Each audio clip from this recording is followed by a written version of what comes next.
नमस्कार, मैं Sangeeta Manoj Biyani, secretary of Biyani education group Bhusawal.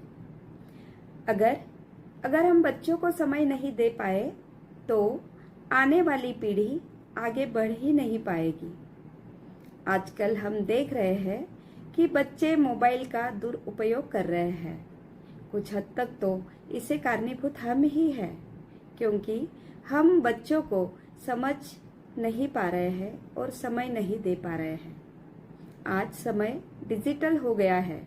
ज्ञान विज्ञान की सारी बातें जो किताबों से पढ़ी जाती थी वह अब सब इंटरनेट पर है। यह तो इसका सकारात्मक पहलू था, मगर आज बच्चों ने मोबाइल को अपने जीवन का आवश्यक अंग समझ लिया है। यह चिंता का विषय है। बच्चे मोबाइल पर खेल, पबजी जैसे गेम खेलने में इतने तल्लीन हो जा रहे हैं कि उसे काल्पनिक पात्र की तरह व्यवहार करने लगते हैं और कई तरह की दुर्घटनाओं का शिकार बन जाते हैं। आज मोबाइल के दुर्घटना का शिकार बहुत सारे बच्चे, स्टूडेंट हो रहे हैं, क्योंकि उनके मन में बहुत सारे क्वेश्चन हैं। पर बच्चे धीरे धीरे अपने परिवार के बड़े बुजुर्गों से दूर हो जा रहे हैं, जबकि इस अवस्था में उन्हें अपने माता पिता, दादा दादी जैसे अनुभवी संवेदनशील रिश्तों की छाया में पालने की आवश्यकता होती है।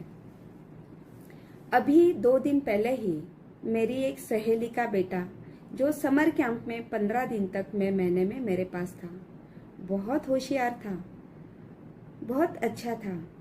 उसके घर बैठने गई तो मेरी सहेली ने कहा, मेरा बेटा बहुत ब्रिलियंट था, सच में बहुत ब्रिलियंट था।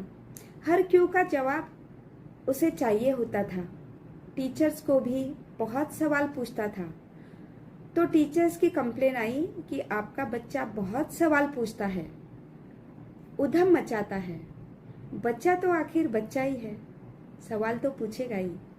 अगर टीचर से सवाल पूछा है तो टीचर्स ने जवाब देना ही चाहिए और अपने बच्चों के मन में क्या चल रहा है इसे समझना, परखना, यह अपने माता पिता का भी फर्ज बनता है। मोबाइल में बच्चा कौन सी किताब पढ़ रहा है, कौन सा गेम डाउनलोड कर रहा है, इस पर ध्यान देना माता पिता का काम बनता है। तालमोद जैसी किताब पढ़ रहा था। पढ़ते समय उसके मन में सवाल था कि मरने के बाद क्या होता है। उसने यह सवाल 2-3 दिन पूछा, उसे जवाब नहीं मिला। तो बच्चे ने खेल खेल में प्रैक्टिकल करके देखा और अपने फूल जैसी जान गंवा बैठा। अगर समय रहते ही टीचर्स ने या पेरेंट्स ने सवाल का जवाब उसे दिया होता तो आज वह बच्चा अपने सामने होता। यह बात सुनते ही मानो पैरों तले जमीन खिसक गई। बहुत नर्वस हो गई। वहाँ से आई, बहुत उदास थी तो गर्ल्स हॉस्टल चली गई। बच्चियों के साथ बात करते बैठी। बातों बातों में एक बच्ची उदास दिखी तो उसको पूछा, बेटा क्या हुआ? उसने कहा, आज मेरे मम्मी पापा की शादी की सालगिरह है। पापा और मम्मी की याद आ रही है।